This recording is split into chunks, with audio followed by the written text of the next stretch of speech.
Farts. That was literally perfectly on the zero. On the zero. Bums.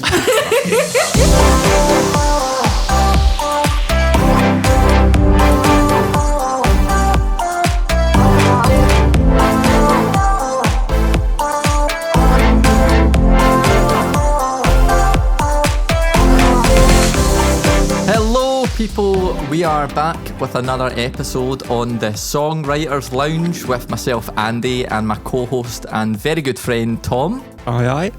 Hey. And we are here today to introduce to you a very ginger and musical individual who is a good friend of mine. Lovely. And she's lovely. And she makes some killer music, and she's got an incredible story to tell. And her name is Nati Dreddd. Nati, welcome to the show, my friend. How are you? I'm smashing. Thanks for having me. I feel all special and popular and important. Oh, well, I think you are. We're gonna make it seem that way anyway on the episode. So I think we'll big you up definitely. But no, thanks for coming on the show. We obviously know each other. You've just met Tom, so we're gonna slag Tom rotten for being English the full episode. And if you can keep up with our banter, then is this why you brought me here? We kind of deserve you really it. Brought me here. Listen, you brought me here. We're in matching t-shirts. Can we not just get along for like at least an hour? We can get along. Yeah, behind the scenes, I've been so angry. These are super comfy, by the way. Like, I wouldn't make it a sleep shirt, but I like wearing it so much that once you make something a sleep shirt, you then can't wear it as a day shirt. So it's good. That's very comfy. We're going to use that for every advert moving forward. Thank you very much, Nati. Buy our t-shirts because they're too comfy to sleep in. Because you want to wear them during the day. Too comfy to sleep in. You can sleep in them and then wear them during the day, but that's a bit tinky. So you it's probably. By the way, tinky means smelly. do you know? Minky. Tanky. What did you say? I've done it already. Oh, manky. I thought you said tanky. Aye. We're already, I know what manky we're already means. having an absolute wobbler of an episode. Anyway, moving on. So Nat, started a war. T-shirts aside, right? Take us through. Well, I guess first of all, give us a wee like introduction to yourself, and then we'll go full behind the scenes into your musical kind of background, right? But if I was to say describe yourself in 30 seconds, what would that look like? Painfully Scottish. Accurate. I mean, that wasn't 30 seconds. That was like 3. Painfully Scottish with a habit of writing really emotional songs and songs that kind of go a hum and a hi and a han and a hoo. And I like cows. I love them. If you didn't get that. Such a great intro. So if you're watching this, look behind that to her shoulder, and you'll see exactly why she loves. I mean, she loves them, and she decorates her house with them all, don't you? So you can't see my house for coos. I'm swimming in coos. She loves the coos. She's all about the coos. Brilliant. Well, right. So you have kind of kicked off recently with the TikTok platform in a big way. So we want to touch on that because that's the kind of we've got people on the show that have kind of came through the remember like the old YouTube scene where like YouTube covers were huge and YouTube was like the new fresh kind of platform to get noticed on. TikTok is really like that current platform place to be to get noticed, especially with music and all sorts of stuff like, you know, dancing, magic tricks, who knows, right? So we'll touch base on that, but I guess start us off with, where did music start for you? Was it like at the age of 6? Was it at the age of 16? Where did you kind of start to become your kind of artistic musical self? I mean, music's always been a huge part of my family ever since since as long as I can remember. Like, I think everybody individually takes a little flavour from their parents, whether it's the books they're into, the TV shows they like, their attitude, their sense of humour. And for me, it was definitely music. It was always music. That was the big thing in our house. And I remember listening to a lot of soul music and a lot of rhythm and blues. So we always had, like, The Commitments was always playing, Stevie Wonder, Wilson Pickett, The Four Tops, The Drifters. That was always in our house. And I think it was, I cannot remember how old I was, but my dad put on this U2 album, but it was live with a gospel choir. And he let me hear Still Haven't Found What I'm Looking For with a gospel choir. And obviously, when I was younger, when I heard music like Stevie Wonder and that, I was like, oh, I like music. But when I heard this, he just put it on, he told me to sit down, he went out and did something in the garden. And I remember it was the first time as a kid that a song made me cry. And I went, oh, this is a thing that happens with music. He came back in, he was like, what's wrong? And I was like, it's just so beautiful. And that was when I realised, I was like, oh, this is going to be a life-changing thing for me, I think. That's awesome. I actually remember one of the first songs that ever hit me was U2 Beautiful Day. And it was, it's a beautiful day. Like that kind of the background vocals that come in. And I remember the same kind of experience in that, where I sat there, I must have been 8, being like, that's really cool. And then my mum being like, what's he talking about? Is he special? Like, it's like something's just been like, it's like you've just been very politely assaulted by all this noise, and you're like, whoa, what is this? And you constantly search for that feeling all the time, and you go into the next band, the next artist, and that's kind of how it started for me. Do you want to know, I probably shouldn't admit to this, but my earliest memory of music was Boyzone. Like, wait a minute, are you talking about like, are you talking about Boyzone? Yeah, like Boyzone, the band, like the boy band in the 90s. That is my they did earliest that memory. No Matter What song. Yeah, No Matter What. Mate. Incredible. Yeah, but that's sick. I mean, but the percussion for that song is like literally a guilty pleasure. No, the percussion for that song is literally a guy going. I love it, man. Genius. I love it. No matter what. Boyzone or Backstreet Boys? Oh, Backstreet Boys, definitely. Yeah, I'm with you in that. I'm with you. Yeah, Backstreet Boys. You can't. They don't even lay a glove on the Backstreet Boys, Boyzone. Although I like that song. And they had their moments, I have to say. They had their moments. Anyway, we're getting sidetracked here, right? So yeah, so you went into a lot of music.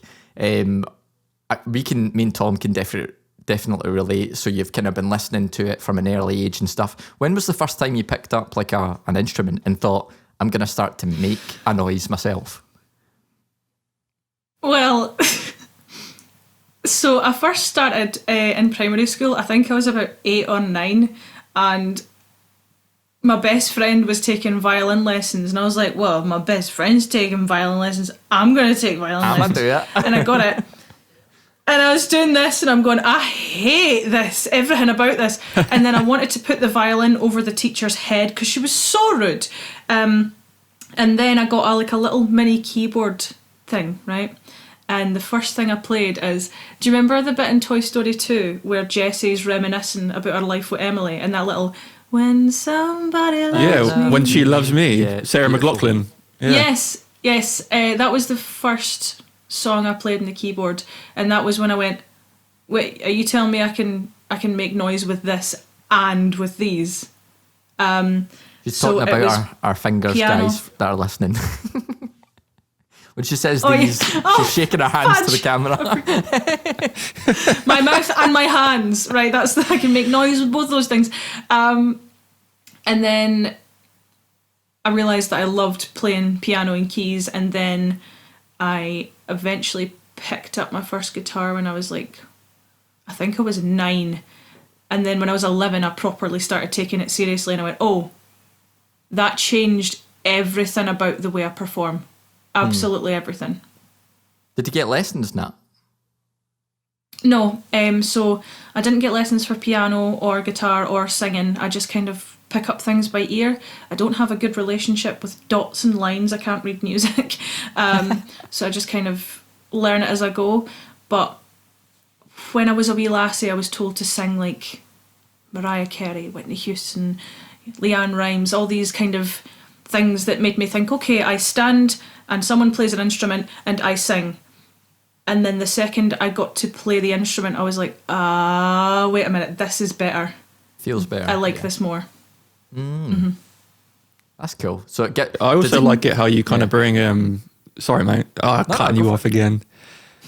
I love it how you bring kind of like the Scottish traditional, even the Gaelic inspiration into what you play on TikTok and stuff. Being English, I love hearing that because I don't hear it ever. So I think, again, that's why people really relate to you, because it is different. And I love the fact that you went that route instead of being like, oh, I'll just sing All I Want for Christmas Is You, like by Mariah Carey. You took your own direction, and that's probably why you've seen success, to be honest. Well, and there's nothing wrong with people who just want to stand and sing, but I got so bored. I was like sitting singing, and then I'd just stop halfway through and go, I've bored myself here. Whereas if I'm sitting playing something, I can control the pace, and I can change it up, and I can go really loud, or I can go really quiet, and I can kind of deceive the audience a little bit on what I'm going to do. And bringing wee old Scottish songs back was something that I never anticipated would be appreciated or loved as much as it is. I just love all the old songs, and the fact that people love them too is just luck, I suppose. So before it's again.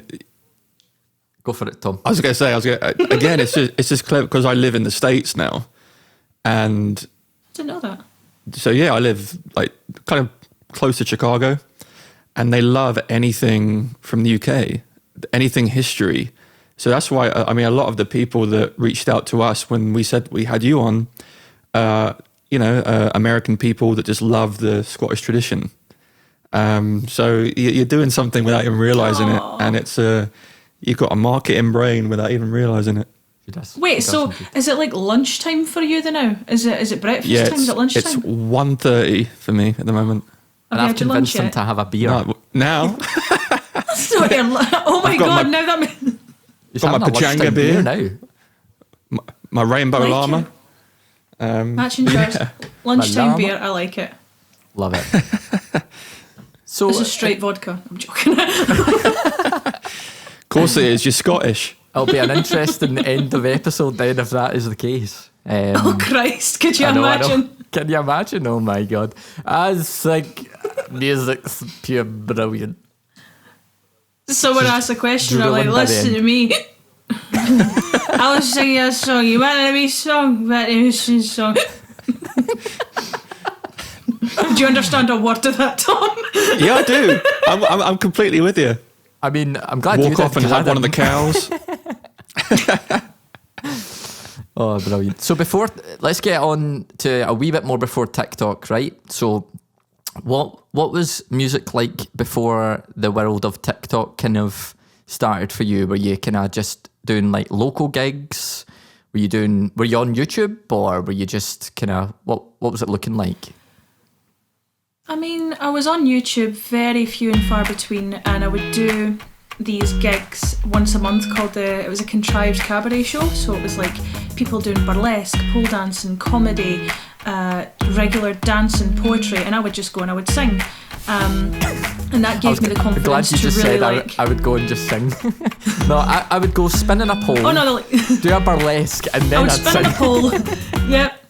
I would do the splits, the tassels were already in place, and I'd just play a tune, and that was it. While I've got your attention, I'm just going to sing you a song. I know, one of the songs I did was one of the songs I done was You Spin Me Right Round, and we'll just not tell you what the actual gimmick of the song was. But I'm joking. I'm sorry. Oh, amazing. I'm sorry. Right, so I did the gigs like that, and I would do the occasional wedding and that. It was nice, but nothing really came of it. And it wasn't that I'd given up, but I was just like, well, that's me, innit? And I would just write constantly, and then lockdown obviously hit, and I was supposed to be off work for 3 weeks, but as we know, that became 4 months, or a year, you could argue. And I said, right, before TikTok, I said, right, I'm off for 3 weeks. Really don't want to be working this job for the rest of my days. I'm going to finish the album that I started writing years ago. And I finished it. I really just got my arse into gear and I said, I don't want to do this anymore. I'm sick of waiting about. So I finished the album, went on TikTok, saw a bunch of really funny dogs and and Lewis Capaldi. And I didn't know that you could just sit and sing a tune on TikTok. And I was like, I can't dance or anything. Let's just do that. And so I did A Change Is Gonna Come by Sam Cooke, and then that was it. So before that, not really anything. I had no original music or anything at all. Yeah. And now where are you, Nat? Now you've grown it up to over 1 million followers or something crazy like that? Mm-hmm. I dare not look anymore because it just fills me with fear. It's so impressive, though, that you've managed to do that in such a short space of time. Like, obviously, it speaks to the talent, which I want to mention. Like, it is, if you haven't checked it out, you need to. And if you're not on TikTok, you'll hear some songs coming up soon that you'll know what we're talking about. You'll hear it, and everything will click. You'll be like, oh, okay. So talk us through then. Aww. So you started on TikTok, Nat. The ball started to roll. People started to listen.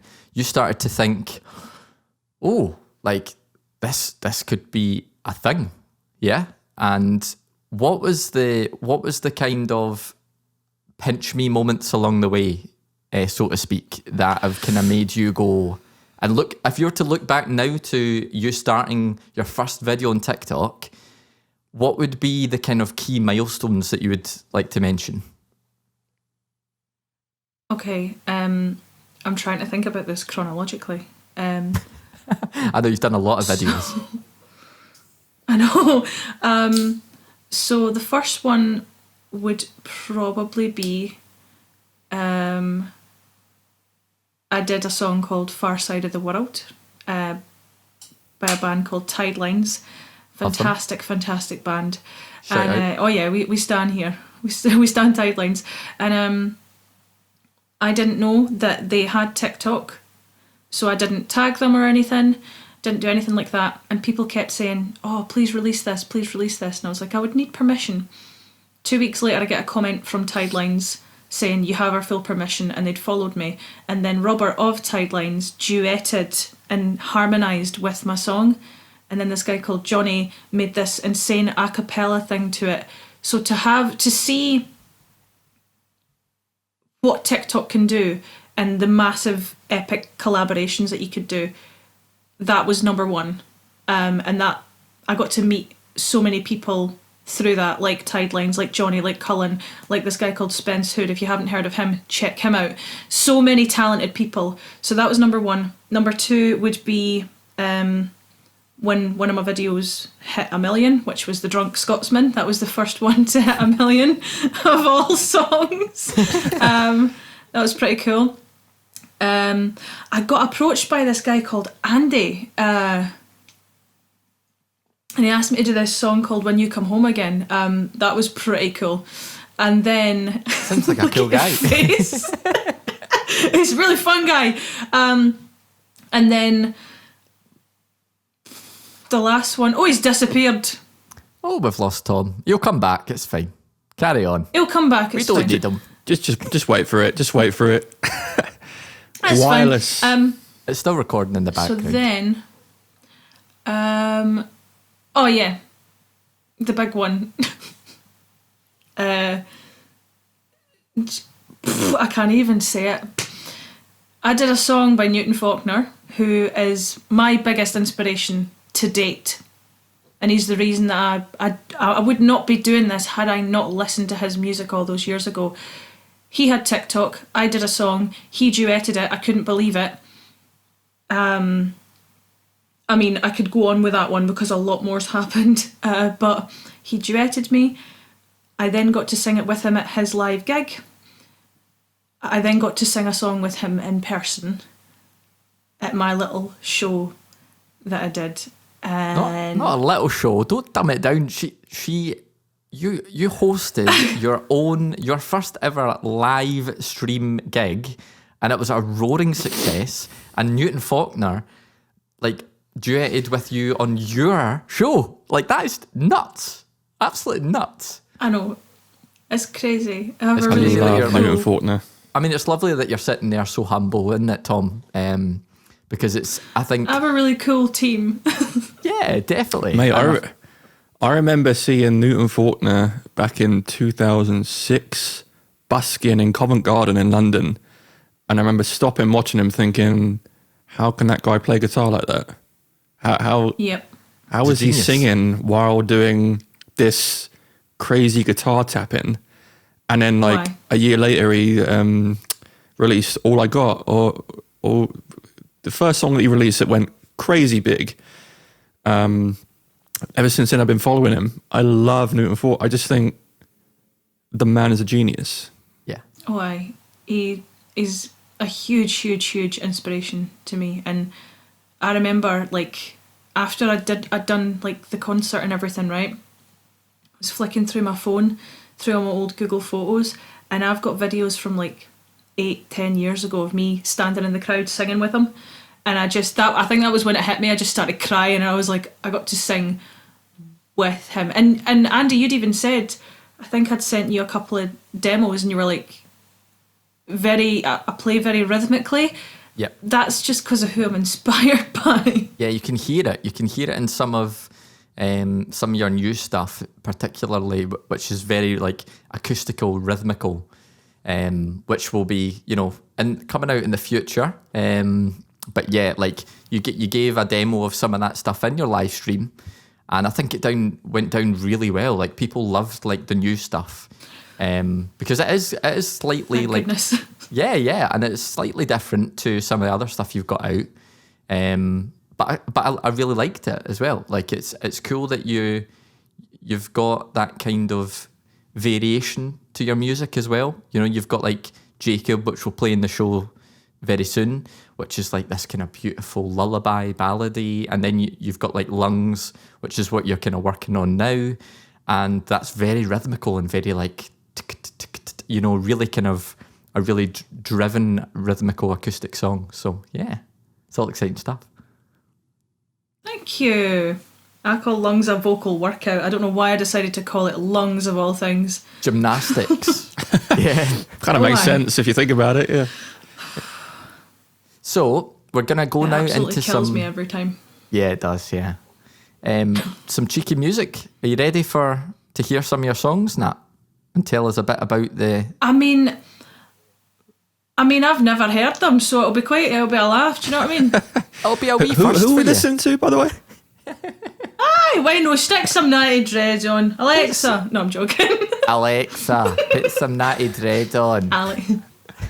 Alexa. Does your tail, Alexa? I'm not Does your saying it tail. again, Alexa. Everybody's Alexas are just going to have to read it. I know, turn your Alexas Everyone's off, going to be like, guys. I'm sorry, I did not understand what you just said. I'm sorry. I'm sorry, I don't understand your accent. Yeah. Brilliant. Right, Our so Alexa here- is Andy.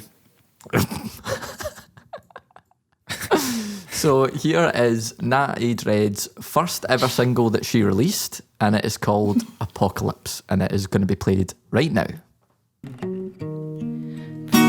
Breathing, it's 6 a.m. and I'm barely awake. Wipe off my dreams from the night before and prepare for the day. When did I settle for something so plain? All of this low-fat, no mercy, this 9 to 5. When can I jump off this merry-go-round, round, round, day in and day out? Well, commit, I'm home again, and I'm halfway to sleeping. Mindless words just to fill the void, to stop us. Oh, she was just about to go. Rap, rap, rap, Oh, Love cut it, that off love at the it. wrong time, Andy. Well, Our Alexa's broken.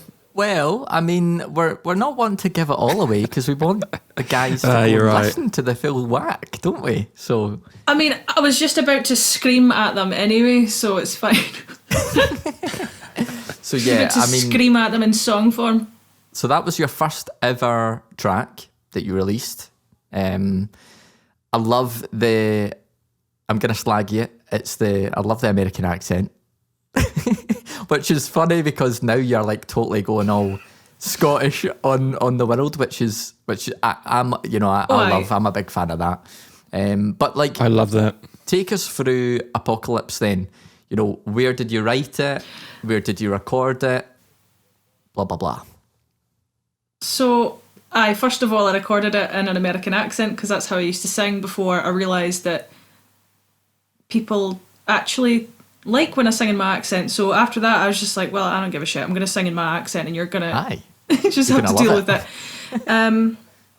But it started in 2016. I was working at a place and I just, like, I felt like the best way I can describe it is like every day when I was coming home, I felt like some of my colour was getting sucked out of me. Mm-hmm. And I was losing my colour. I was just deflating every single day. Losing your ginger. I was coming home. Exactly. I was losing everything. And I'd come home and I'd just sit there and all the just chatter of like, did you hear what Piers Morgan said on the telly? Yep. Oh, Slimming World, this and that. And my personality was just going and I was losing the part of myself that I actually liked.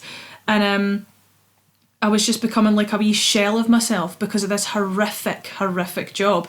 And it got to the point where I'd look at the guitar and it'd be gathering dust and I'm like, oh, no. What's going on? Like, the part of me that makes me who I am and the part that I'm passionate about and that I enjoy is going. And that's why I say, calling me, pleading me back to the sounds of the hardened strings and the ripped out lungs. That's me saying, get back to what you know best. So I called it Apocalypse. Because it's the end of the world. It's me being dramatic, yeah. It's saying that there's nothing wrong with it. There is nothing wrong with it. But for me to be content with the completely mundane and not have a creative outlet is the end of the world to me. So it was just me being dramatic for like 4 minutes. But it basically talks through like, 6 o'clock again. I'm hardly awake. Aye. Wipe off all my dreams and passions. Prepare to just be a robot for a day. When did I settle for this? And it's just venting out this frustration, and I just hoped somewhere somebody would go, I get that. I've been that person. Mm-hmm. I'm sure most of the world will say, yep, I know exactly what you mean. Angry. That's why it gets shouty and it gets angry and it gets just... and that's why at the end of the second verse and the last bit, I'm more... Instead of saying day in, day out, I can't get away from this, I'm giving, I suppose, myself and the listener advice. It's fight for yourself, free your mind, never stop looking for the evidence that you're alive, and don't waste your time feeling guilty for things that don't matter because you deserve better, and move on. And it was me trying to give myself that mantra, but hopefully other people can hear that as well. Yeah, definitely. And you can hear the soul influence in there. Can't you, Tom? What do you think? Did you pick up on that? I literally wrote down, I can hear Motown influence. Yeah. I picked up the rhythmic, what you were saying about the Newton Faulkner inspiration. I can hear the rhythmic in the guitar stabs where a snare drum would be. I can hear it. So Tom's which is the drummer, exactly how I write. I saw when you were listening to it, you were going... Yeah. So as soon as I heard it, I was like, yep, that's how I write. I write the exact same way. I write with rhythm in mind. I don't write with melody in mind at first, which kind of makes everything harder at the end when you have to put melody to it. Mm-hmm. I don't really have a natural sense of melody. It takes me a while. But that's what I picked up, is you do have that natural rhythm. You could probably be a drummer. Makes sense that you play piano. It makes sense that you play guitar. You can hear it. You can hear the natural metronome. And you're in time with yourself, which is the most important thing. But definitely hear Motown influence, and that's taking nothing away from the Scottish American accent thing. It doesn't really matter what accent you're singing. I had to Now get you're doing that in there. Scottish. I had to get that in there. I think it was the it's like when I say never stop, it's like never stop. I'm like, that's not how you sing, Natalie. Yeah. Looking for, I'm like, God. So I think eventually I do want to re-record that in my actual accent. Never stop. Yeah, you should. Never stop looking for the evidence Never that you're stop. alive. Why? Oh, aye. No, Yeah, it was- I enjoyed that one. Yeah. I'd love So- you to re-record it as a full production with drums and I can hear strings in the background. I can hear like the full orchestra. So can I. Everything. Oh my God, Yeah. so can I. Like shrieking I would love strings, to- like building that like end of the world. You know that like end of the world kind of apocalyptic. Like that noise I was telling vibe. you about in lungs, like that Yeah, thing yeah, I was the- telling you about. Yeah, exactly. Like you can hear Yeah, it in that there, noise. and it would, yeah, it'd be cool to. I mean, artists do that sometimes, right? They reinvent like their songs, and yeah, maybe there's some appetite for that in the future. You never know. You might just feel the drive. Cool, right? So Not we'll go even on necessarily reinventing. well, yeah, just like- optimizing. Just add Enhancing. things to it. Yeah. Just I can hear everything in that song. I can hear it as a full production. It was written with the mind for it to be fleshed out one day, so definitely that's something that's going to happen. Good, I'm glad. Good. Not to take anything away from how it sounds now. I think it's great. Oh no, I'm just glad you liked it. I saw you Yeah, I like love swaying it. away, and I was like, yes, people like it. Right, so we'll go on to Definitely. the next, which is a very a different track. You'd agree, a bit more chilled, a bit less aggressive, shall we say? And this one is called Jacob. Little shoes, little socks and little baby blues. Or are they brown? I guess I have no clue. But they'll show themselves in time. And no one hears the threats a young mum fears. But when they see that little face, it's so clear.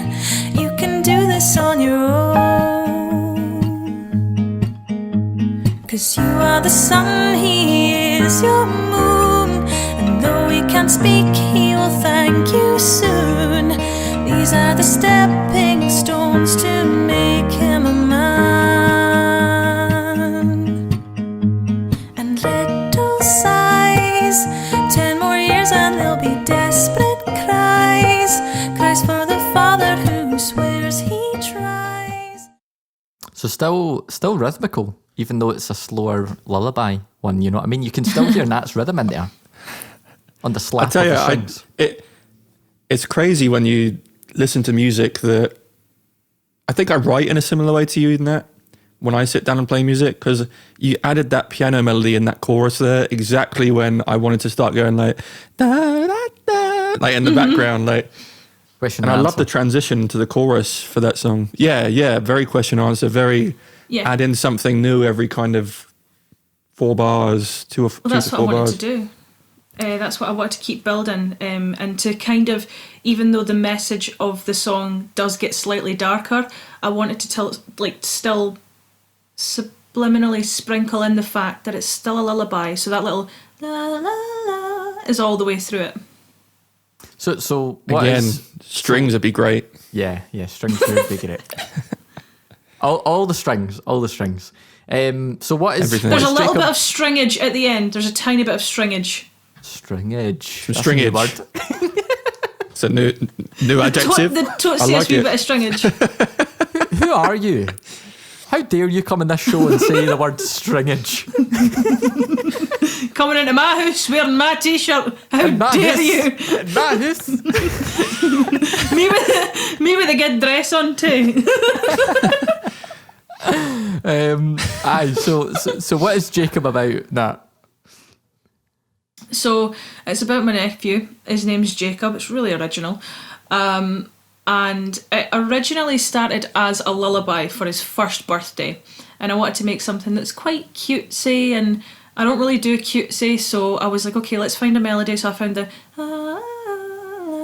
And I was like, okay, what can I write about? Because he's a baby, he hasn't really done anything except like cry and shit. Born. Like, so, yeah.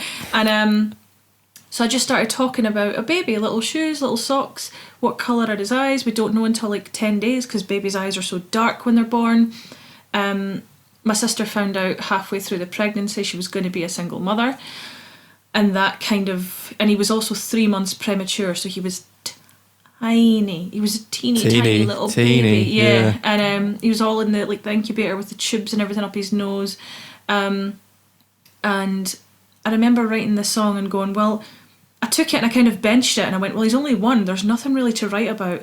And then things started to develop, and you know, my sister doesn't mind me talking about this, but it took a toll on her physically and mentally, and she did start to kind of dip and spiral here and there. And so verse 1 became his birth and all the gloriousness of childbirth, and then the second part, and then I realised I'm writing chapters of his life here. This is a lullaby, but it's also a 3-part story. Okay, let's go with it.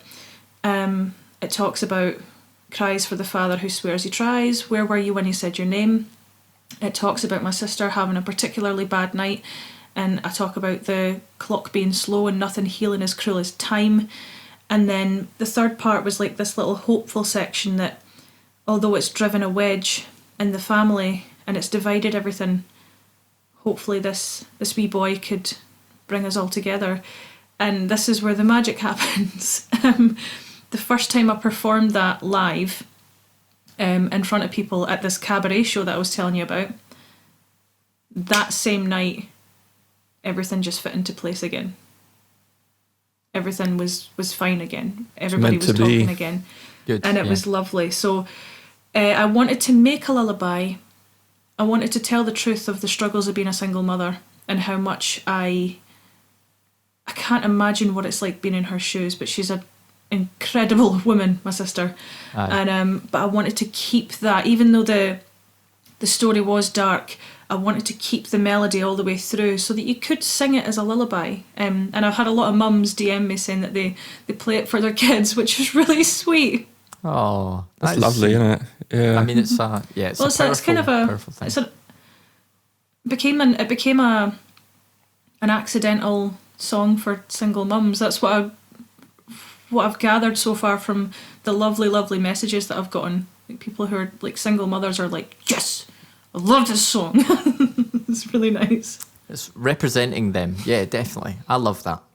And I think you get that 3-part story from it when you listen to it, and you get that kind of authenticity behind the lyrics that you wouldn't have got necessarily had you fabricated it. And kind of there's nothing wrong, I think, with like songwriters that sit down and they take like a story and they kind of write a song about that. But there is something powerful and there is something to be said for me when songwriting comes from like a real place, and that comes across in certain songs. And we talk about that on the show quite a lot, is that, that authenticity, that realness.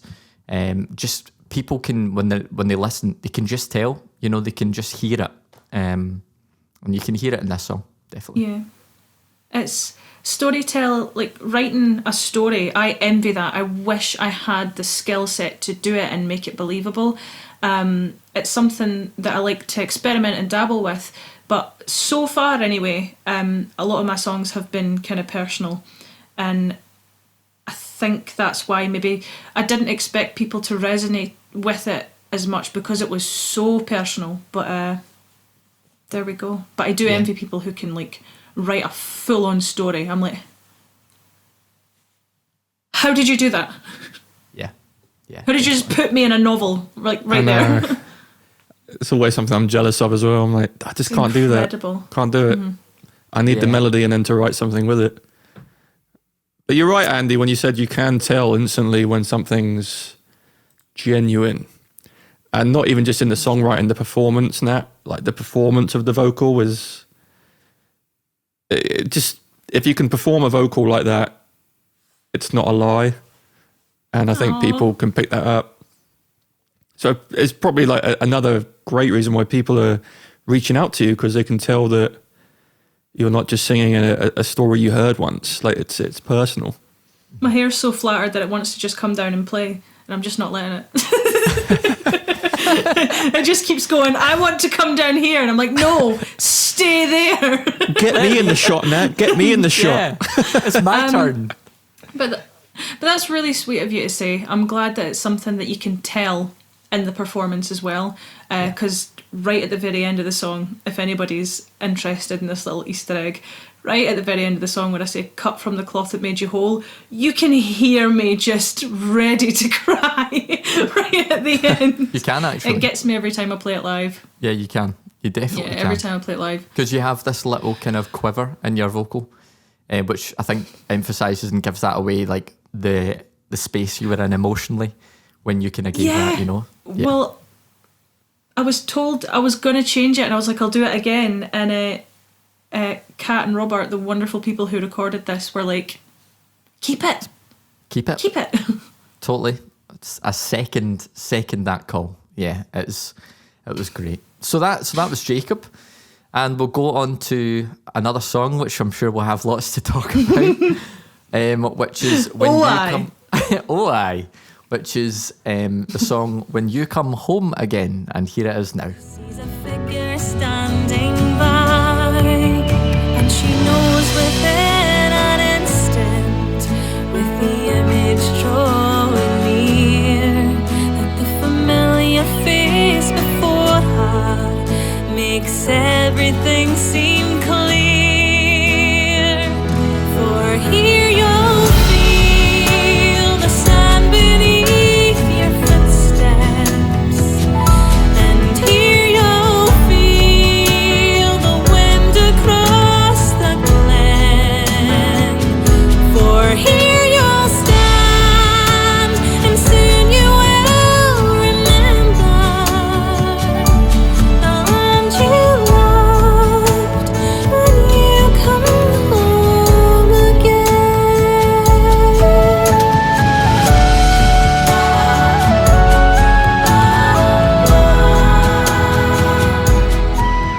Very Scottish. Hey! I love it though. Very traditional. I love Very the- Scottish tradition. I love the percussion you added. It's just So perfect. I mean, we should probably give some context. So this song was written by myself, but I was so happy to give it. It's like a songwriter's dream is to give a song that you write to the perfect artist to make it soar, and that was Nat. And I guess a bit of background on how I wrote it was like when lockdown in Scotland was at the lowest part after the first wave. I've got a kind of family caravan on the west coast of Scotland in the most beautiful scenery, of our country, which I'm massively passionate about. And I took this long walk in amongst all the Highland coos, that Nat's so fond of. And I was just inspired. And I think I'd been watching a lot of Nat's videos and other kind of videos that were circulating on TikTok and elsewhere, like listening to a lot of traditional music. And I just was like, I've never written a Scottish traditional song before. And I was just like, I'm going to try it. And I gave it a bash. I came out with this. And I remember emailing Nat, which, getting a hold of Nat was my first challenge with this song. So I tried to reach out on Instagram, didn't get her because by that point she's like blowing up. She's like got probably inundated with messages. And it just little old me was like, would you sing my song? So I managed to get her email address, sent her an email, and that did get back to me fairly quickly saying, oh my God, I love the song. Shall we have like a call about this? And I emailed back straight away, dead excited, like, oh my God, thank you. Like, yes, let's do it. And then I didn't hear for like a month. Disappeared, missing in action. I am the hardest person to get a hold of it. It's even worse now. Like, people think I'm dead, I'm sure, so... But I think what had happened was, like, I went into your junk mail somehow. So then, like, you were going sifting through it, and then I got this email back. This is at the stage where I was starting to like look for other artists to take it on, begrudgingly. And that gets back in touch. Like, I'm still interested, and I'm like, thank God. So that's where this whole kind of began, and then it gets worse, doesn't it, Nat? I mean, it gets more dramatic. It does. Do you want me to take over for Yeah, this you take part? over, because I'm getting angry. I know, I can already see the steam coming out your lungs, coming out your He's cans. sweating. Look at his sweat. Steam's coming out your cans. By the way, I am actually wearing cans. You just kind of see because of my hair. But so what? Let me what translate that into English. She's wearing headphones, but you cannot see because of the hair. Aye. That's exactly it. Thank you. This is what I need. We'd emailed each other back and forth. We'd had a wee Zoom call, and you had basically said, you know, I've written this, but you have creative freedom. If you want to add things, take things away, change things, if you have anything at all. And I went, you have this kind of confidence in me. Okay. So we did that back and forth. And then it came to recording day. We were set to go record it in Glasgow, but we had to change the date. I can see you getting so annoyed already. We had to change the date to earlier because Glasgow was going into lockdown again. So we had to reschedule to do it the day before we were going to do it. My bus broke down halfway there. It broke down, and then we were late, and we only had, 3 hours to do this? Well, no, it's meant This to be a whole, full 3 take hours. with harmonies. It became like 2 hours. But it wasn't. Like, we wrote off like Yeah. an hour just from like your bus breaking down. Bus breaking down, getting there. We finally got there, and then everybody's band and their gran obviously knew about the lockdown, so every heavy metal band you could think of was in this space. So we're trying to do a really quiet bit that's like, you know, birthdays in Scotland and princessy sounds, and then all you hear is like like in every single room. And obviously with Andy's hawk ears, he was picking it up, but I wasn't. I was just having a great time and singing a song, and I'd be going, for here you'll feel, and he's like, stop, and I'm like, am I rubbish? And he's like, no, I can just hear the drums. And then we'd move into the different sub rooms. sounds, yeah. We'd move into different rooms, and then we got so ditzy and delirious at one point, we just started singing the Book of Mormon and giggling our arses off for a good 40 minutes. We went kind of crazy, and I do have that footage if anyone wants to see it. My name is Sister Matumba. Sister Matumba. Oh, amazing. I think I had a stroke at one point. Like, I've got the video clips, it's hilarious. But this, it was like, what we're trying to say, Tom, is that the universe really didn't want us to do this song together, and we did it in spite of everyone anyway. I remember this happening, and I remember Andy sending me WhatsApp voice messages being like, I'm trying so hard to get this song done. Because you'd sent me the demo, Andy, and I was like, sick. I can see where you're going with it. Obviously, you need a Scottish artist, because obviously it's about Scotland. Anything else would have been wrong if you got anyone else to sing it. So it worked out in the end. Totally agree. It's cool that, like, even I had the smallest part, but all three of us were on this track. Yeah, Tom, fun fact, plays guitar on the track. So he did a bit of acoustic guitar decoration, which... So we've all three of us on this podcast have had an influence in the track. It's lovely. But when you think about it, right, the universe didn't want it to happen, and then it happened because, you know, we're hard as nails and we made it happen. But then you got upset because you'd spent all this time putting the sheep sound in, and no one can... Fuck's sake. hear your sheep. Yeah, you need to explain this sheep thing. Right, so basically, right, I'll... do you know what? You can explain it, because all I'll do is go, Right, you sampling a sheep bar in or something? Or a sheep fart in, though, and you... Yes, thank you, Tom. Thank you. Well, not farting, bang. Like, making a bath. Where is that? So, where is it? Fuck you. Don't ask him where it is. Don't ask him where it is. It's not at the beginning with the lovely Scottish flute like da, da, da, No. ba, da, da. So this does hurt my On a feelings a wee quiet bit. shore where the bear. When the ba happens. Right. So I took great pride in trying to take the listener to Scotland in your ears, right? So in your ear canals, I wanted to bring you Scotland. And I put a lot of love and hard work into bringing the animals of Scotland into your ears. So I hear the in birds. fact- yeah, so you can hear the birds. There is a sheep in there that nobody can hear. And I thought it was absolutely fucking class. And it hurt my feelings when nobody, apart from me, can hear the sheep. But I mean, it's fine. But you It's fine. said I'm you not just bitter. said you can't hear the sheep. You said I can hear it. No, he's saying just that people can't hear it. oh the people can't hear the sheep. People of the world. Funny because And you got upset about that. I mean, You got upset about people being like, what a great song. I can't hear the sheep though. Tom, I thought I was pioneering the production world, being the first engineer to put a sheep's ba in a song. Hey guys, I think it's time for a cheeky songwriting challenge, don't you?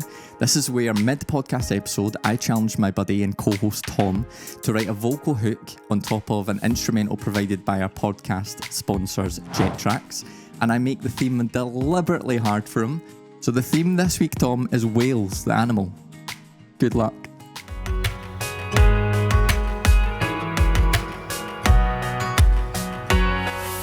I'm sitting on the ocean floor. Your surface is my ceiling. Having a blowhole, honey. It's a damn fine feeling. I turn around and preach the blue. Run around on the beach for you. I really don't need a reason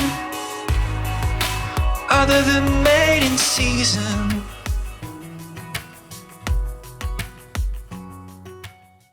I thought I was going to get he's a going to have a Grammy. whole zoo at one point.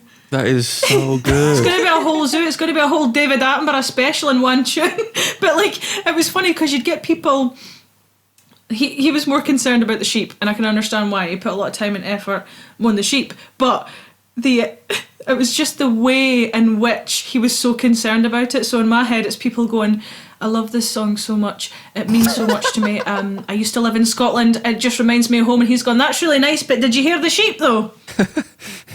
Did you hear the No, you sheep, didn't, did though? Did you hear it? No, you didn't. I can tell you didn't. I can tell you Excuse me. didn't. Did you hear it? Did you you hear aye? my sheep? I have a Yeah.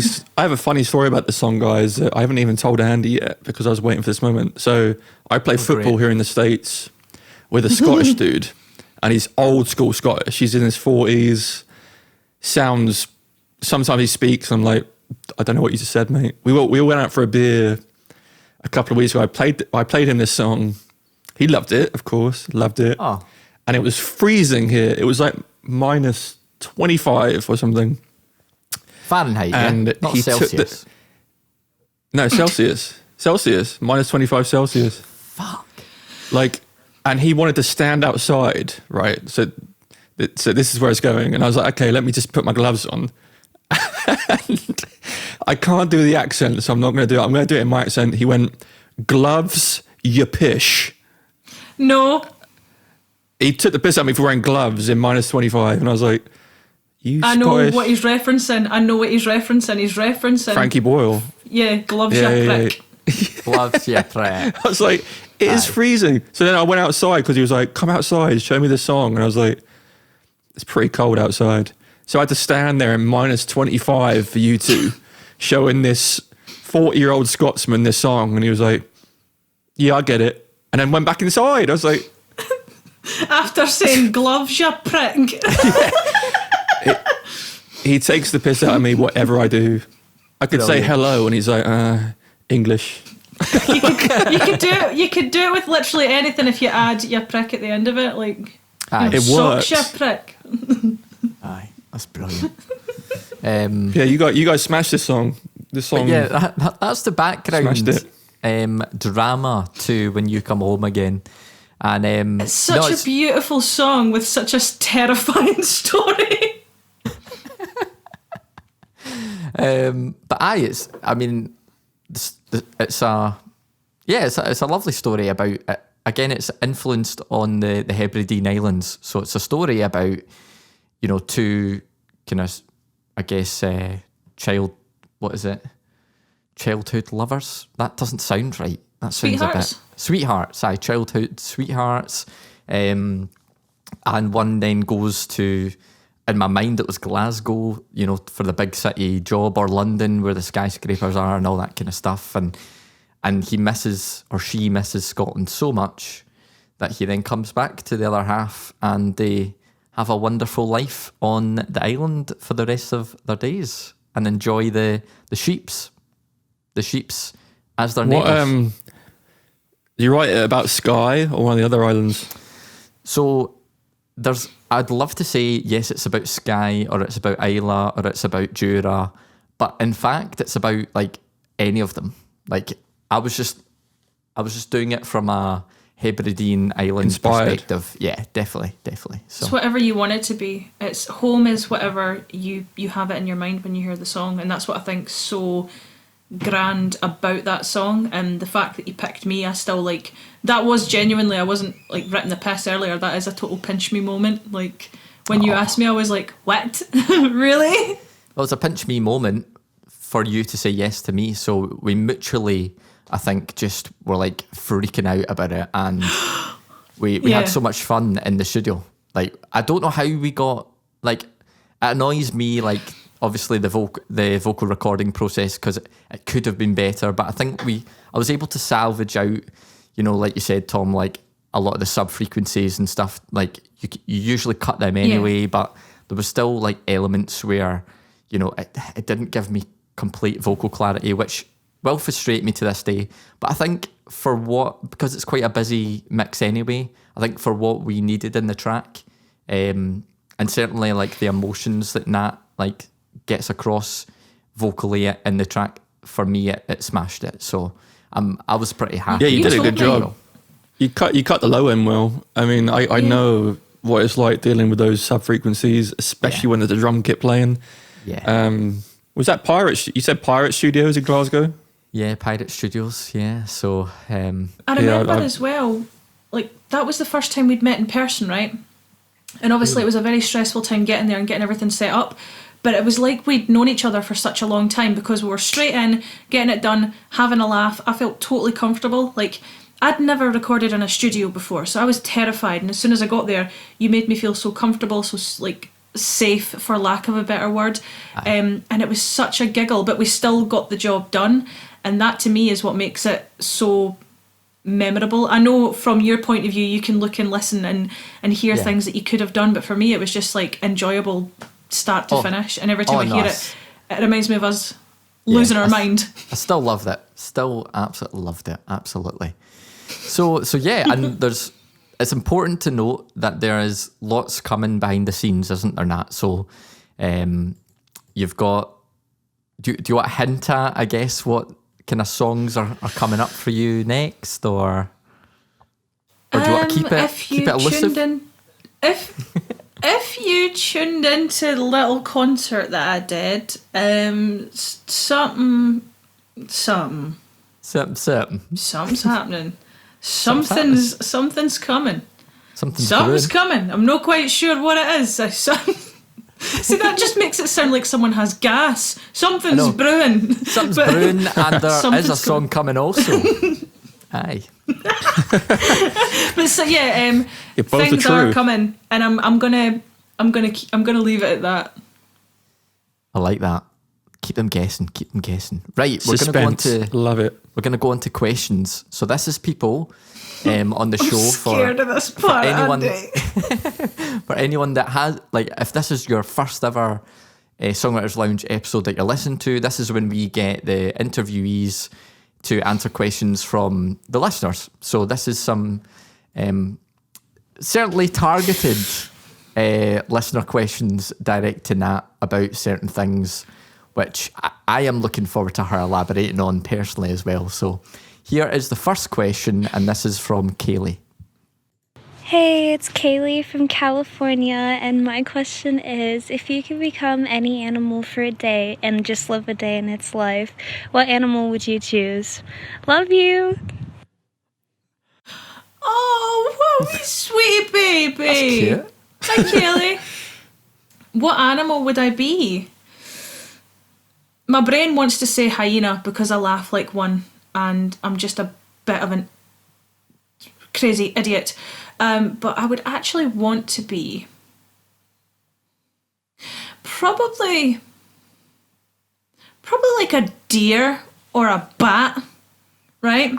A deer or a Because bat? Highland cow. Yeah, because Me too. I was like, no, because I'm pretty much already there, so I'm fine with that. I mean, you know, I'm a bit of a cow. Do you know what I mean? But I do. She's a cow. She's a cow. She's a cow. I call me a cow. So I would be a bat because people already think I'm a vampire, and it would just be class to fly. And I'd also be a deer because they're like sweet and cute, so they can get away with like eating your flowers and kicking your car. I mean, when you meet new people, I'd love to kick your car. I'd love to kick your car, but I can't get away with it because I'm not a deer. I'd love to I'd eat love a to- sunflower Don't- and then bash your windows in. Like just being a deer, right, and having really strong legs when you're older, and the big old boys, big old stag boys, right, and just like that meme, I would just look about and I'd be like, it's mental how I could batter every single one of those. Or I could just eat your flowers, but you know what, I'm not going to, but I could, and I would get away with it because look at my big eyes. But I could if I would. So there we go. Exactly. Aye. Smashed it. I'm not gonna, but see any more of your cheek I will. See that wee corsair there? It's getting my boots in it. Sorry, my hoofs. I mean, I hope Nat has answered your question, Kaylee. I was going have one no interesting idea. answer. A bat or a deer. You couldn't get two more opposite things. Like, but I love I it. could I love just the switch. answer. I could be a deer and then just start kicking cars and eating flowers. It's like kicking ass and taking names, but it's deer style. And then I could be a bat and just be like, I'm blind, but I can fly. This is great.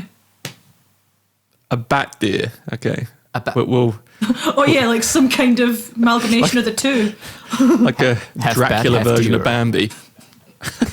She's bat deer. She's here for justice and flowers. and she might kick your motor. Where is it? I mean, the flowers. Where are they? Where's the chrysanthemums? Where's the tulips? Where's the tulips? Amazing. Right. Let's move That on. was pretty good, man. That was pretty good. That's a good one. Oh, that's a good answer. Right. This next one I will play now. Hi, I'm Ryan from Chicago, Illinois, and I had a question of the avian variety. So I know seagulls are not your favorite, but how do you feel about crows? Okay. Okay. What the Have I fuck? frozen, by the way, or am I good? You're good. You're still recording, You're mate. good. You're good. All right, it looks like I've frozen on my end. Okay, so You have frozen, mentioned right? this But one it's, time. it's recording in the background. all right, I mentioned this once, and I've got a lot of questions about it. I hate seagulls with a fiery passion, and no one can convince me otherwise. But I do have a soft spot in my heart for crows, and it's because I accidentally became the mother to 3 crows. Oh, nice. I like it. so You're so- gonna need to explain this. Okay, so what had happened was I'm looking outside, right, and there's a big old bush, right? It's summertime, right? Trees are blowing or whatever, right? There's a big old bush outside, and in this bush there's a nest, and in that nest there was a bird. No, there was 3 little birdies, right? Like little baby crows, and they're just beep, beep, beep, beep, beep, beep, beep, right? And I thought, okay, mummy bird must be coming back soon, right? So I wait a couple hours. I still see them like beep, beep, beep, beep, beep. I'm like, oh Christ. So I had some blueberries, and I was like, I'll mush them up and I'll go out and I'll feed them. expecting to get attacked by mummy bird right away. So I get there and I feed them. No sweeping. I thought, okay, she's maybe just going to Aberdeen to get some food for the weans, right? She doesn't come back. I go back a couple hours again to feed them. Still no mummy. I go back the next day, I feed them. Still no mummy. And I thought, oh, Jesus, she's dead. So I just kept feeding them and feeding them and feeding them. And then every so often in the summertime, I would open the window and the 3 of them would just sit on my windowsill. Right, okay. So you didn't one actually put them in a cage and take them indoors like a budgie? No, I did not. I didn't give birth to them. They're not just sitting in a cage. They just, apparently it's a thing with birds, like if they see you when they hatch, they're like, Mum! And you're like, no, but you're kind of screwed because now you're Mum. Mum. Is that you? And it only happened once. It only happened the once, right? They would come to my window every other night and I'd feed them, but this happened once and it hasn't happened again. I was taking the bins out and I hear this I hear the wings just going right past me, and then for a brief couple of seconds on my shoulder, and then it just flew away. So yes, mother of crows. There you have and it. hates seagulls. Mother of crows. It's kind of like You heard it here first, people. yeah, you heard it here first. Yeah, it reminds me of Game of Thrones. It's a weird one. Yeah, I know, I don't know right? why.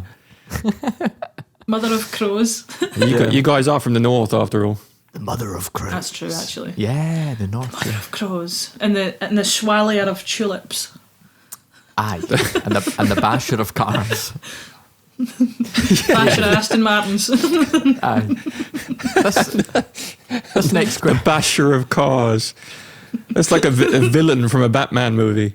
Oh dear, this has been some episode. This next question is from Bricks. Hey, Brixenta here from the States, Illinois to be exact. Natty, I was just wondering how many haggis you've caught in your life. Those sneaky little burgers, I know they're hard to catch. Anyways, on a more serious note, why are you always screaming at us? I mean, I secretly love it. I'll never admit it, but I do. But I was just wondering why. Have a great day.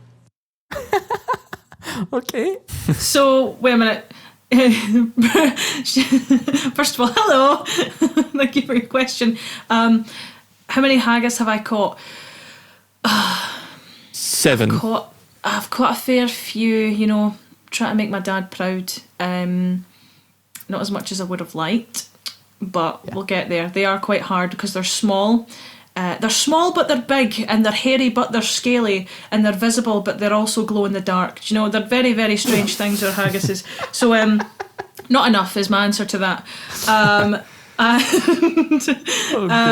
Why? What was it? Why do you always scream at us? Aye, why do you just absolutely scream at them? And I because mean, I want to. Yeah, because I love you. Because I'm passionate and I love you. Now go to bed. I'm a very passionate and animated person, so if I want to get something across, like I'm a short person, I'm 4'11", all I have going for me is my hair. I have to make myself heard, so that's why I shout at you, but it's only because I love you. I care about you. Go to bed. I'm getting emotional. What an answer. I hope that answers it, Bricks. I mean, Yeah, Bricks, thank you. it does for me, so. It works for me. Oh, amazing. I really hope I love that... hearing all the wee voices. I mean, good. that is the point. But I know, it's just lovely. I like it. On to the next wee voice. Hey Natalie, quick question for you. So on Sundays, do you still take a break from sucking booty? I'm just curious. I'm sorry, but I don't understand what that question is. I don't understand. All right, so a long time ago, in a galaxy far, far away, this was something that I didn't even make for TikTok. It was just something I put on TikTok because my friend Stephen really wanted me. It was his favourite video of mine, and he said, "Please put it on TikTok." I was doing a vocal warm-up and I had my camera on and I was playing piano. The camera had been rolling for about 26 or 27 minutes and I got a little bit silly, you know, doing my vocal warm-up, walking around the house, just letting it roll. And I started singing this silly little song about sucking arses. And it was just silly. And it was just like sucking booty, right? It was like sucking booty in the morning on a Thursday, right? Sounds great. I mean, it sounds good. And then I was like, and I was clicking and I was getting really into it. I was like, what about Wednesday? And then I found that footage at the end of my vocal warm-up tape. And I thought, that's funny, that's stupid. I can't believe I did that. Let's caption it. So I captioned it and put lyrics up and put it on TikTok. And now everybody sings it. And now people, you know, shout sucking booty at me in my comments or in my DMs, which is always great. Always a great way to wake up in the morning. It's like, Natalie, do you remember that one song? remember that one song you wrote about sucking arses? Can we have that again, please? That's our favourite. That's our favourite. Because it's Wednesday through Thursday and through Friday and through Saturday, but Sunday I take a break from sucking booty, so not on Sundays. So it's actually like a really good question then. It's like really, like, just pay attention. I still take a break. You know, I can't be doing it all day. It's not good for you. Is that what you wanted? That was a really funny question, though. I enjoyed it. That was a good question. That was a good one. I'm absolutely dying here. Oh my God, that was Asked so funny. so innocently and sweetly as well. Oh, I know. When we got it in, I was like, I hope there is an answer to this. Yeah. I hope there was an answer. I just didn't know it was going to be that funny. So thank you so much. And here's the final You're question. quite welcome. Okay. Oh, it's not working. Hello, I'm Mr. Banana Hat. I'm a Swedish guy living in Denmark. You may have seen me hang around your TikTok page. Myself and many others have enjoyed discussing just what kind of immortal you are, but I was wondering just how that got started, and also what your favorite theory is so far. Matthias, first of all, Mr. Banana Hat is a legend. But yes, I think we can all agree, Mr. Banana Hat is a legend. So, right, I can't see myself because it's still frozen for me, so I don't know if I'm going to be showing you this correctly, but I've got teeth like a baby shark. They're very sharp, right? I'm also very pale. I also, for a brief period, I did a lot of my videos kind of shrouded in darkness with nothing but a little candle light, and people seem to really enjoy those styles of songs. And because of this, people seem to think that I was because they were kind of sea shanty-ish, people thought I was a mermaidy, siren-y type thing. And then people said I was a fairy. And then people said I was a vampire. And then people said I was a demon.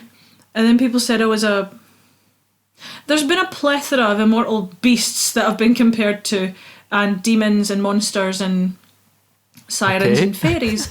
But my favourite theory is probably... I like how you're not disagreeing, Andy.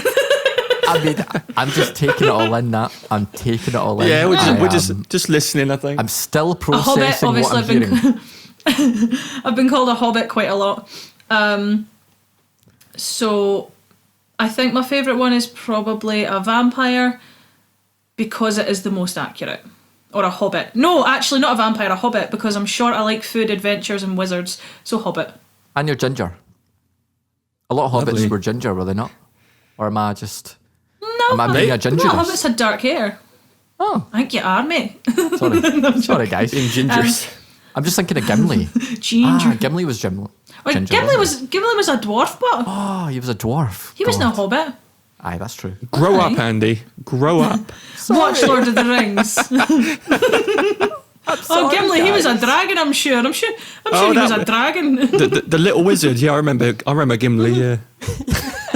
Yeah, and Gandalf was the princess, yeah. Hey, Gandalf, that elfish princess. I am going to throw you out your own window. I'm joking. I knew Legolas was a dragon, alright? Fuck's sake. Anyway. Legless. You'll be legless in a minute, son. I'll be legless. Oh, there's another theory. There's save. another theory. I don't have legs. That's another rumour that went around. My legs aren't real. Yeah. I mean, I can confirm they are real. If that is like a Mythbuster Exactly. part of the episode that we can do. She does have legs, guys. I've seen them. That's good to know. I was worrying. I mean, she did have to film this episode, sit on like 2 pillows, and potentially consider getting a ladder. But she does have legs. Yeah. So she's just got small legs. But let's not hold that. Those were funny questions, man. I enjoyed those questions.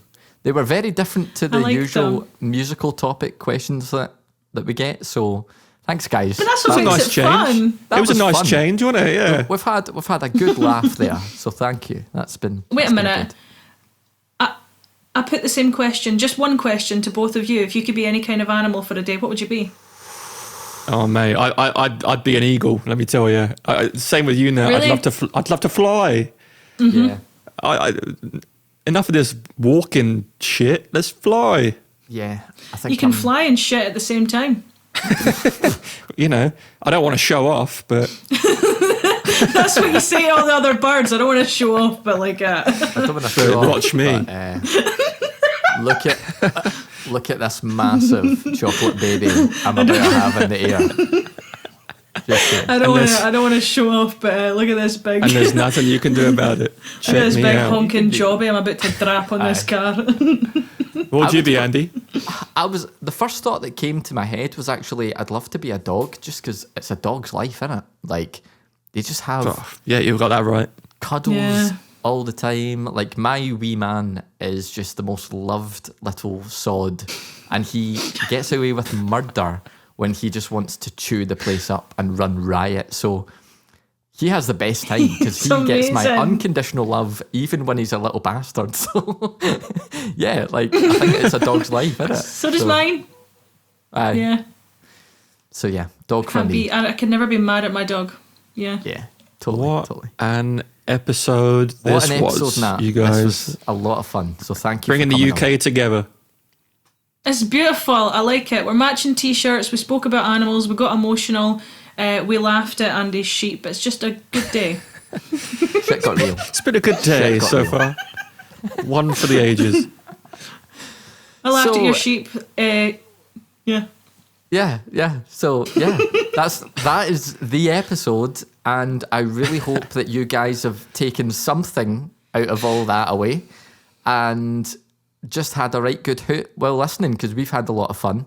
If you haven't heard of Nati and you're listening to this, we're gonna link all her music, all her profiles, all her stuff in the description of the episode.